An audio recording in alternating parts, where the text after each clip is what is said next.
Hi, I'm Ray, and this is the Boeville and Newtown Model Railroad.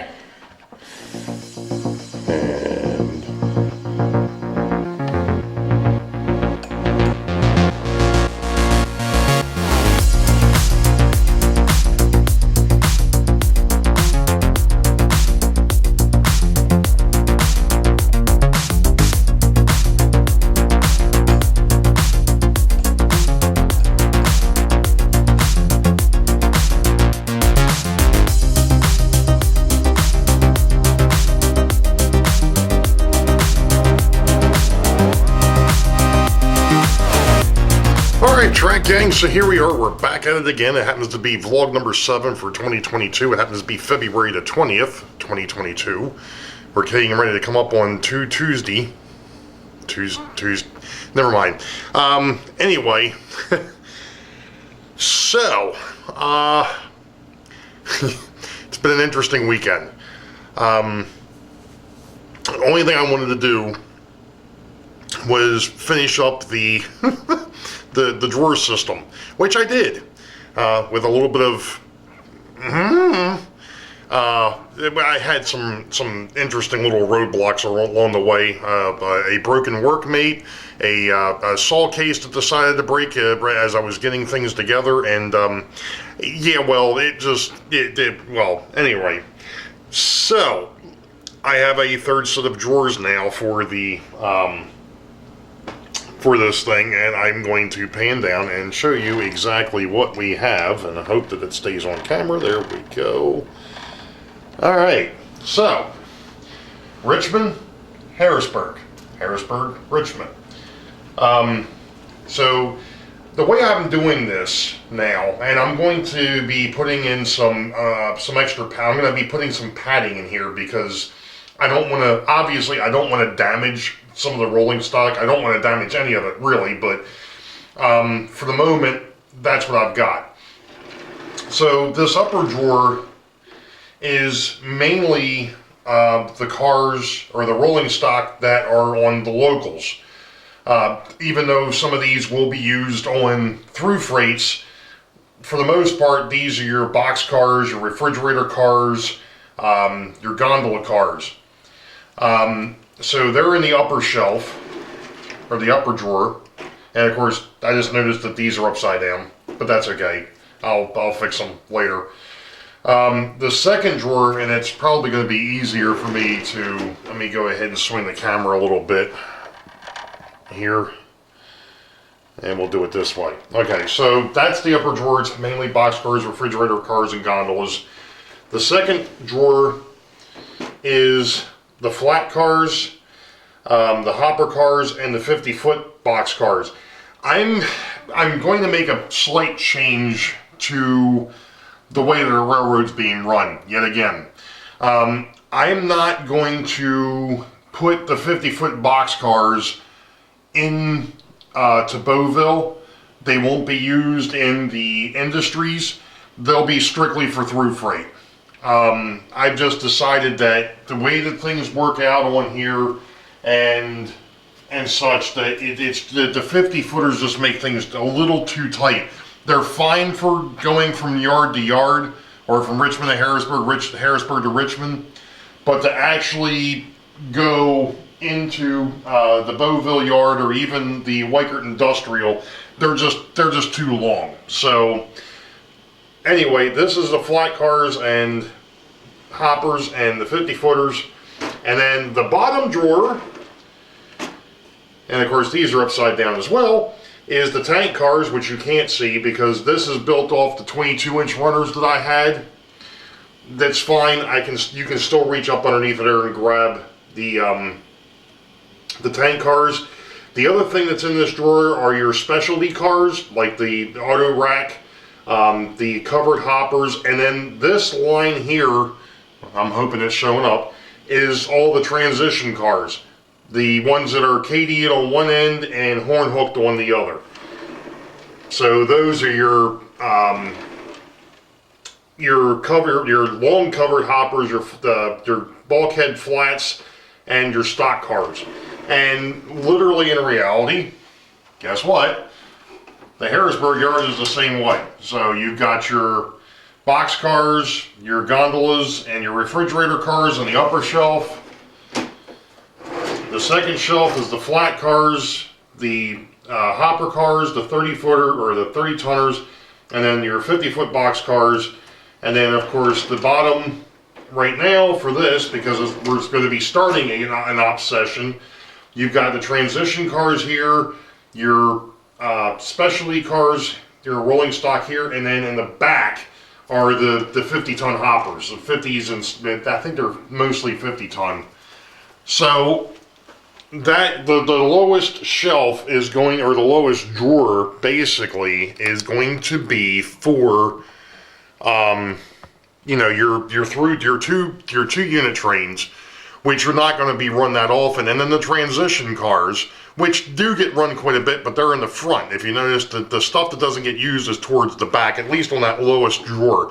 Eventually, I may end up taking that apart and getting a 24-inch runner. For right now, it's what I had, and it's going to work. It's going to work quite well.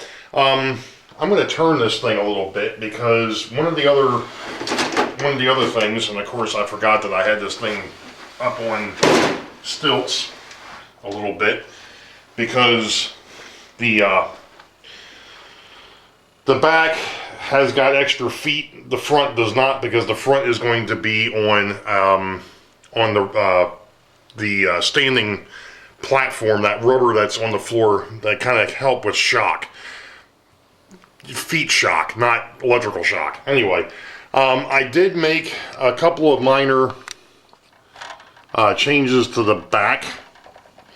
I actually went ahead and put some extra bracing on here now. This thing is very stable side to side. It doesn't move. So that's where we're at. I'm going to go ahead and get this thing back where it belongs, put everything back in it again. That's one of the other nice things with this, and I'm going to show, let me go ahead and get this camera back up here a minute. Which will be maybe one of the other things that may be changing in the near future. Let me get this thing back on the, on these extra feet that I had sitting here. Now, if you remember, last week when I was messing with this, I said that one of the things that sucked was, you know, you had to empty the drawers out to be able to work on this. Well, I'm about to show you how easy this is now.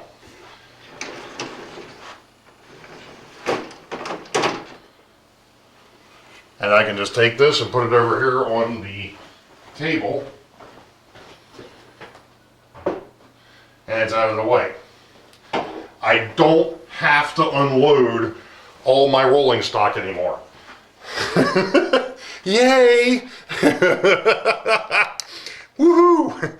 So that was a huge pain in the butt, having to unload those drawers because of the way that they were designed. I have to unload them, move them. No. Now it's all the way it is. So I'm going to go ahead and unload this thing and get it back in place, because I've actually got some work to do over on the hidden yard side yet.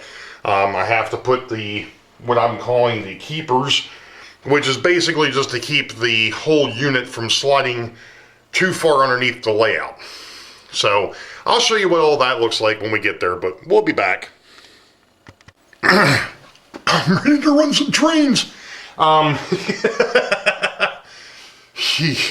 Alright, I'm going to try and show this as best I can back here, because there isn't a whole heck of a lot of room, but we'll see how things end up. There's a 2x4 right here that's actually bolted to the layout, and then the drawer system is actually screwed into that 2x4. So that way it can't, if for some reason it would get put, it can't go back. And if you pull too hard, it isn't going to slide out. So where the camera actually is would be where the guy for Richmond Yard would be. And of course there's the Richmond upper drawer, the middle drawer, which for some stupid reason is extremely tight and I have no idea why. And then the lower drawer with the transition cars and so on and so forth. And then of course if we go move up a little bit, there's another, and that didn't even show up on camera. Let's try that again, eh? So there's another 2x4 over here. I'm gonna have to drop this down a little bit more. I thought I had it, but I don't. Actually, I don't need to drop it down. I need to bring it up, dummy. There we go. All right. So there is another 2x4 here. Same thing as on that side, and of course then we've got the upper drawer for Harrisburg, the middle drawer, and then the lower drawer. So there it is. Woohoo! Well, what a project this turned out to be, I tell you what. What can I say? You know, it was a heck of a project. It was a little overdue, no question. You know, but it is what it is. We're ready to start running some trains again. So, we'll be back.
Alright folks, so kind of see a little bit of an obsession, I guess.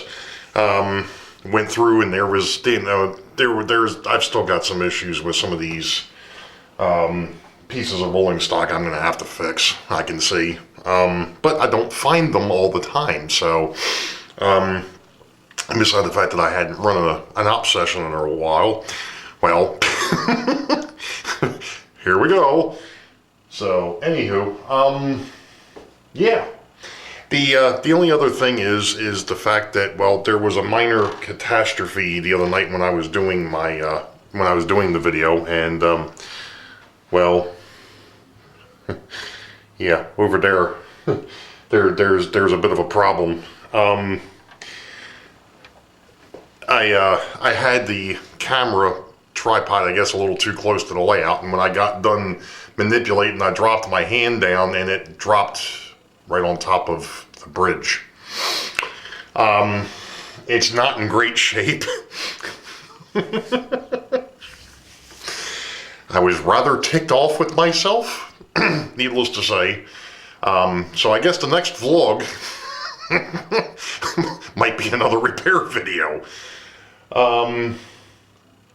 But along those lines, I did want to mention real quick here before I go ahead and end this vlog that don't forget Sidetrack Sunday, my channel, 8 p.m. this Sunday. This is the Build Crew 2.0 reveal show. This is where we're going to show off the completed DPM kits for the county courthouse that we've been working on since last year. Between scheduling conflicts and, you know, all the other wonderful stuff that happens in this wonderful thing we call life, we're just a little bit behind. So, just a reminder, 8 p.m. U.S. Eastern, my channel, this Sunday, which is the 27th, the Build Crew 2.0, the reveal show for the DPM county courthouse kits. So, join myself, Rick Bailey, JD from JD Grandpa Rails, Nissy, James, and Roy at 8 p.m. or somewhere thereabouts. The show will start at 8 p.m. I don't know what time I'm going to have everybody up, but we'll figure that out when we get there. So, you all know the deal. Wait for the highball. Green tracks ahead. Be safe. God bless. We'll see ya.